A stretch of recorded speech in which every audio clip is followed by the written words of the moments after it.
He's just back from the Democratic National Convention in Philadelphia. And in this special edition of Quintin's Close-Ups, I speak exclusively with Charleston County Democratic Party Chair, Brady Quirk-Garvan. Brady. Quintin, it's great to see you. As always. Absolutely. So here we sit, here in downtown Charleston. Just last week you were in Philadelphia for the convention. That's right. I'm wondering, what is it like now to be Delegate Brady Quirk-Garvan? Well, it's exciting. You know, last week was a really fun week in Philadelphia, and I think I've come back energized and excited.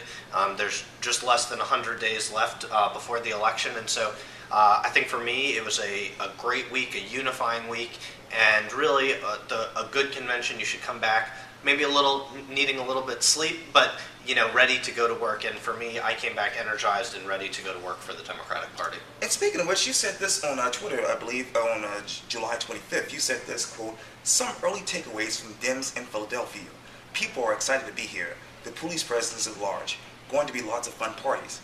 So when you left Philadelphia Thursday, Friday, what did you take away from the convention? Well, I think what I took away from the convention was that in contrast to the Republican convention, there was a lot of content and depth to the convention. We had a lot of speakers, we had senators, we had governors, we had vice presidents, and all of them with a singular message that while the Democratic Party may have some disagreements within it, we are unified in knowing that Donald Trump is a dangerous man and shouldn't be elected, and that Hillary Clinton will be our next president. And so I think what my takeaway was that we are, as a party, we are excited and ready to move forward. Speaking of which, you also said this on Twitter. Yeah. Absolutely incredible night at Dem Convention. Barack Obama, Joe Biden, and Tim Kaine knocked it out of the park. Yeah. Hashtag Dems in Philly. Tell me, where were you emotionally?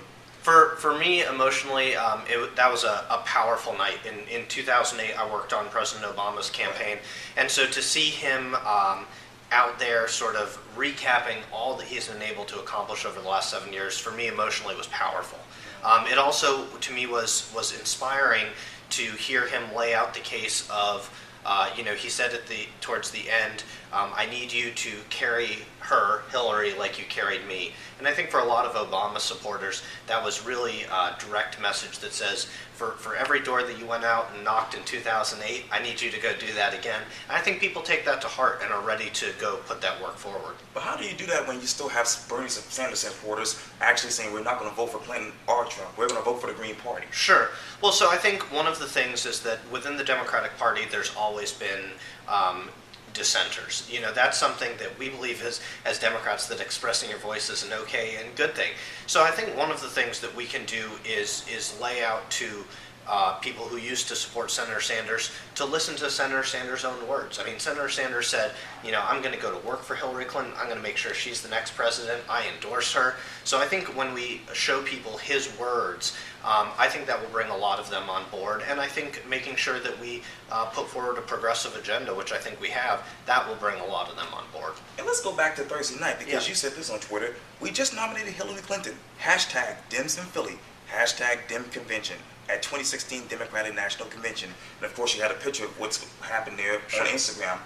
I'm wondering, what went through your mind when she was nominated? You know, for me, I think it was a historic night. You know, I remember in 2008 when we actually elected Barack Obama, sitting there just thinking of how powerful it was that we just elected the first African American president. I mean, that was historic, not just in my lifetime, but in America's lifetime. Okay. And I think for me, same thing, Thursday night, sitting there thinking, you know, one day I'd like to tell my kids that I was there and a part of helping to elect the first woman president.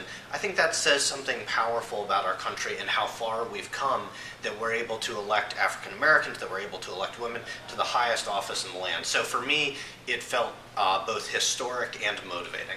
Let's come back here to South Carolina once again, because obviously we had an interesting primary and even runoffs. That's right. When you think of that, what sticks out in your mind, Brady?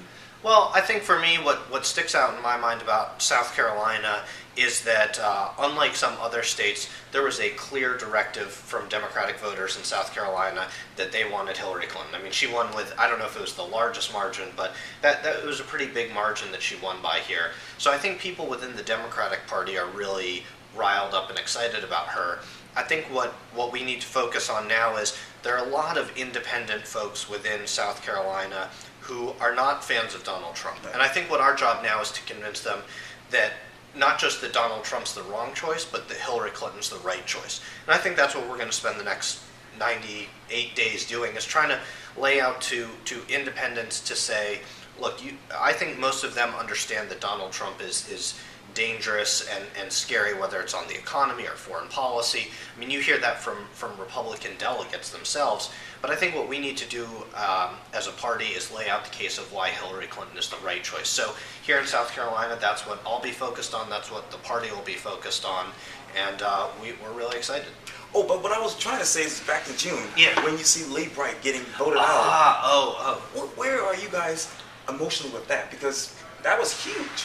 It was huge, and I think one of the things that primary showed us is that there is a real sense that people are accountable to the voters.